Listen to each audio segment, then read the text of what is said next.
Welcome to Shatter TV Productions, and today I'm going to be breaking down the main card for One Championship 160, Yoon versus Christian Lee 2. The first bout on the card will be a featherweight contest between Amir Khan and Kenu Suba. Both of these guys have been fighting for one for a while now, and they're both pretty versatile fighters. Amir Khan is ranked number 5 at featherweight and has had a pretty hard time getting a couple wins together. Suba is in a similar boat and hopes a win here will get him inside the top 5 of the division. Even though both of these guys have a similar record with one opponents, I would honestly say that Amir Khan has fought the tougher competition, so I will give the edge to Amir Khan in this fight. I think Khan's striking is a lot better than Suba's as well, and Suba might have a slight advantage on the ground, but I don't think it's going to be sufficient enough to beat Khan. I have Amir Khan taking this fight via decision. Next up, in the ever-growing heavyweight division, Paul Elliott is taking on Martin Bator. For Elliott, this is his second fight in one. His first was a losing effort at 1X against Kang Jae-won, in which he got knocked out in the first round. As for Bator, he's making his one debut. He's currently riding a 3-fight win streak and has only one decision victory to his name. Comparing the two records, Bator has fought a lot more elite competition. Bator's last loss was actually to the top 5 ranked light heavyweight in the UFC, Alexander Rakic. And just comparing the victories, I think that Bator has faced more elite level competition and has more impressive wins to his name. It's also not very reassuring for Paul Elliott that in his last fight, he was a little reckless, more than willing to go into the pocket and trade. And even though that is an entertaining fight style, in any division, it's not going to be safe, especially one as heavy-handed as heavyweight. My official prediction is Bator by first round knock. Next up is a bantamweight Muay Thai contest between two top 5 fighters in Ritawada Pechani Academy and Samapek Fairtech. Ritawada is a Lumpini Stadium champion and is coming off of a win over Samapek Fairtech, when the two fought last year.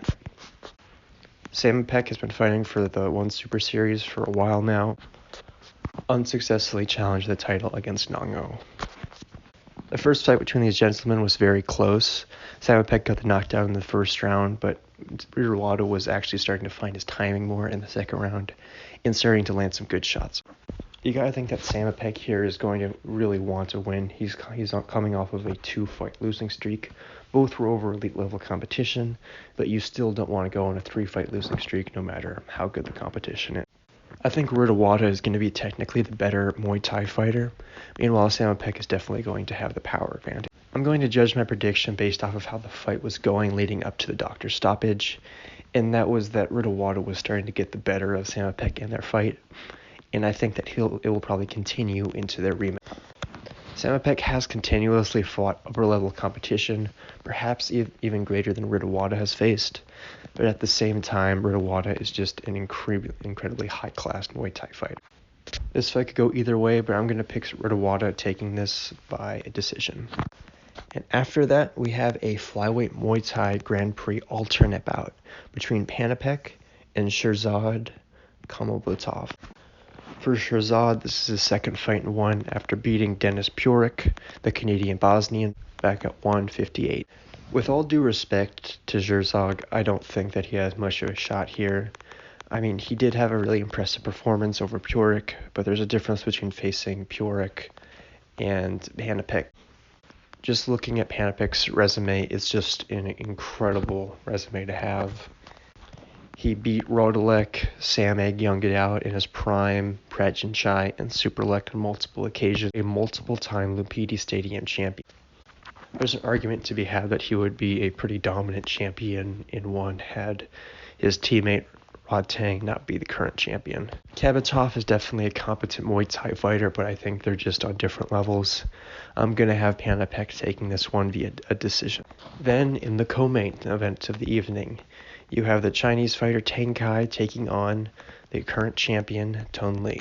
Both of these guys are on 6-fight win streaks in one championship and have only gotten finishes in their time in with one. Kai is over a decade younger than Lee and will definitely have the speed advantage. It's also debatable that he will have the power advantage as well, just seeing how incredible he is with his hand. Something present in Lee that you don't see with a bunch of other young powerhouses when those young fighters have such heavy hands on them, they're so willing to just go in the pocket and trade pretty recklessly. But Kai actually has pretty good patience on him, and I think that will serve him well in this fight. As for Kai, he has pretty solid patience, and I think that will serve him well in this fight. On the feet, he's got a really solid karate stance with really good kicks and punches to deal with. He also has a really good one-shot power.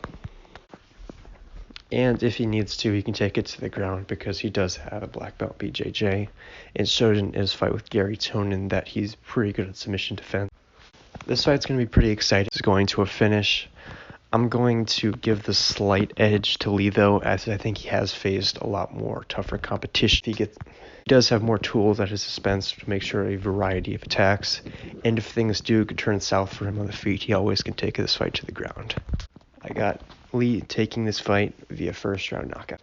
And finally, the main event of the evening for the lightweight title of the world, OK Ray Yoon taking on Christian. Christian Lee is one of ONE Championship's homegrown stars.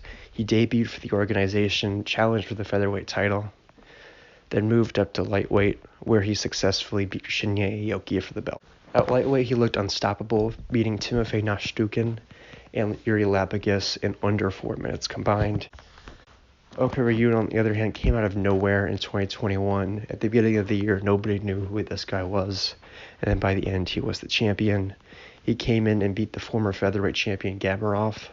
Then 3 weeks later, after suffering a hand injury, he actually beat Eddie Alvarez as well. And then a few months after that, he challenged Christian Lee for the title. Nobody was giving him much credit in that fight, and he came out there and beat Lee. Focusing on this fight, Lee is definitely the more dangerous fighter.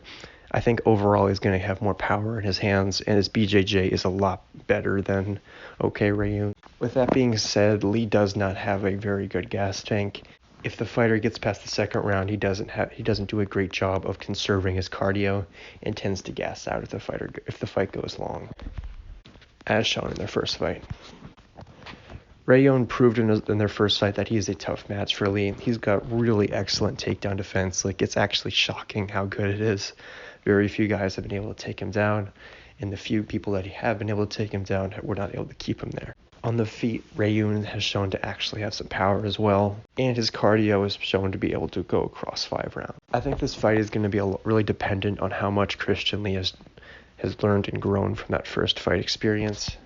It's going to be interesting to see the adjustments that each fighter has made going into this fight. If Christian Lee is going to be a little bit more cautious and not be so reliant on getting that takedowns, I think I could very well see him getting the victory here. Lee is faster and I think has a lot more power in his hands. But if he gasses out yet again, OK Ray Yoon is just going to punish him in the later rounds, just like the first fight. For Ray Yoon, the path to victory is just going to be wear Lee out and then slowly take over as the rounds progress. It's a tough fight to really predict, seeing how close the first fight was.